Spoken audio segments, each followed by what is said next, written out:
And to be honest with you, brothers and sisters, after this complaint, they felt that the Muslim community wasn't addressing this, especially in public lectures like this one.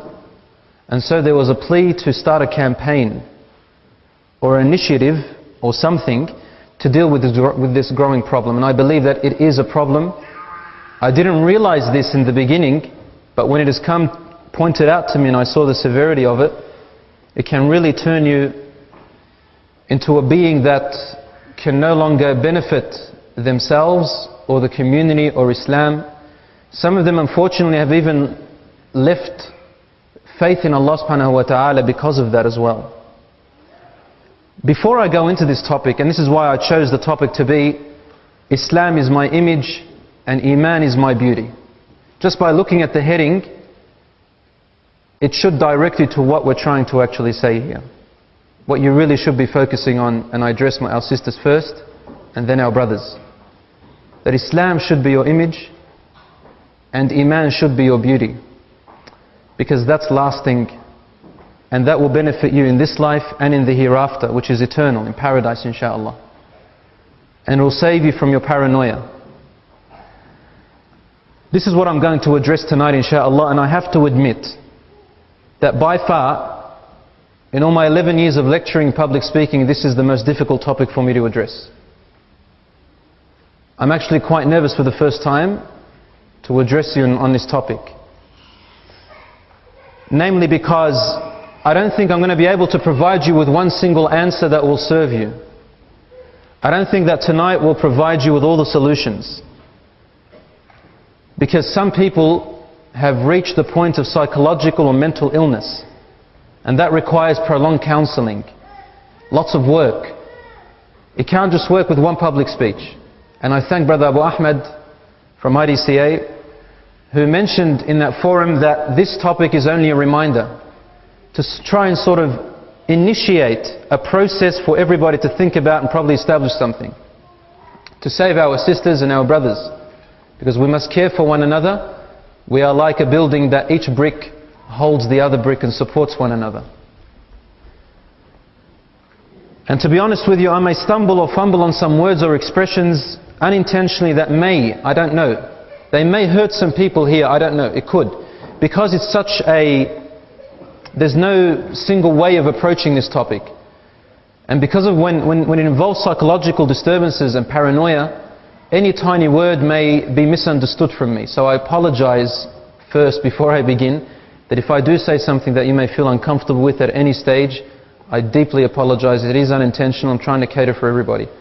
And if there is any clarification that you need me to point out, inshallah there will be an opportunity for you at the time of questions and answers.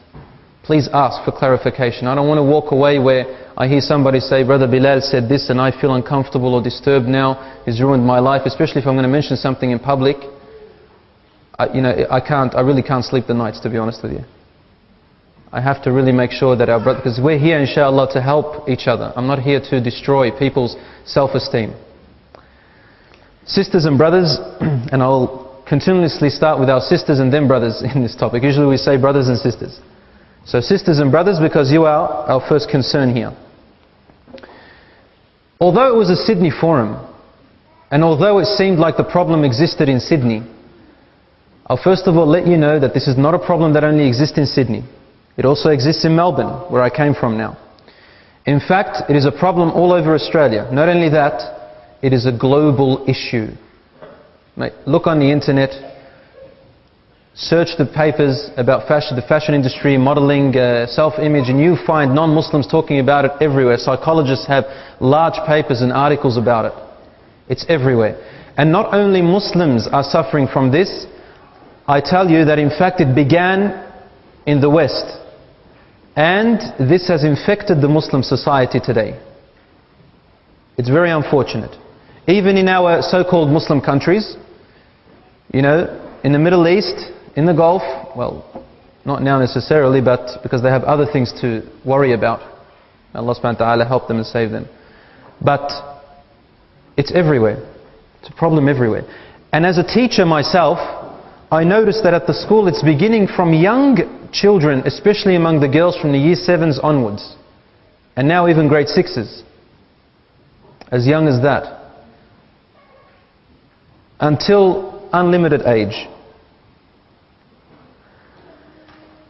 Brothers and sisters in Islam, America, which I believe is the leading cause of this low self-esteem because of self-image, because they're the people in charge of Hollywood, and lots of people, the majority of the people of the world watch Hollywood and they try to imitate them and try to be like them. Let me tell you that in America, $20 billion is spent annually on cosmetics. $300 million on cosmetic surgery. $33 billion on dietary products.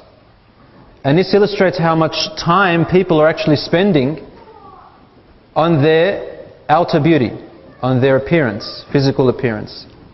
And the biggest money-making industry in the world today, brothers and sisters, is the fashion and model industry, which is encompassed by the pornographic industry. It's the biggest money-making business. And these are the people who are leading the world today and causing people to think about their image and pressuring, first of all, the women to be like them and dress like them and walk like them and look like them. After airbrushing them, after using the latest computer technology to change their whole shape. If only you would see them before they were changed on computer, you will thank Allah 1,000 times that He made you so beautiful. And they make them look deceivingly super attractive. But they're only on images, in magazines or on the television.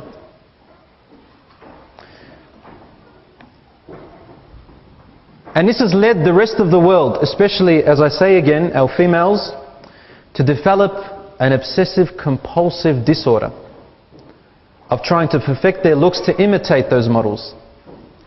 And when Allah subhanahu wa ta'ala forbid the men first and then the women second to lower their gaze, He said it out of wisdom. Today I admit that a lot of men who I hear from have found that the biggest struggle to actually lower their gaze when it comes to these things, unfortunately. I don't know, either due to the fact that it's everywhere they look, they say, brother, everywhere I look, I'm driving, on the freeway, it's there. Huge billboard the size of Mount Alaska. And women themselves also have to look today. And there is a great wisdom in Islam why the Prophet ﷺ made a boundary to how much a woman can show in front of another woman. A lot of people might say, well, but we're women. No, it's not as simple as that. Women can be affected psychologically, as we now see from other women's features as well.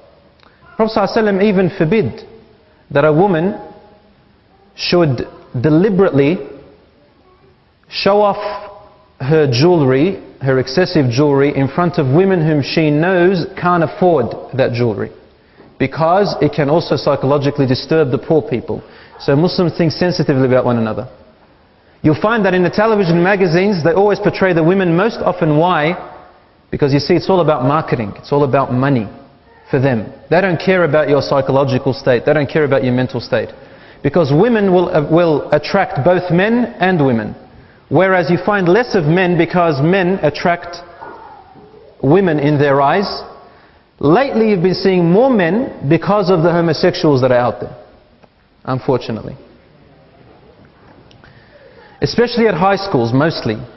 As a teacher, as I said, I see this every day. Teenagers and adolescents are becoming more and more sick with this need.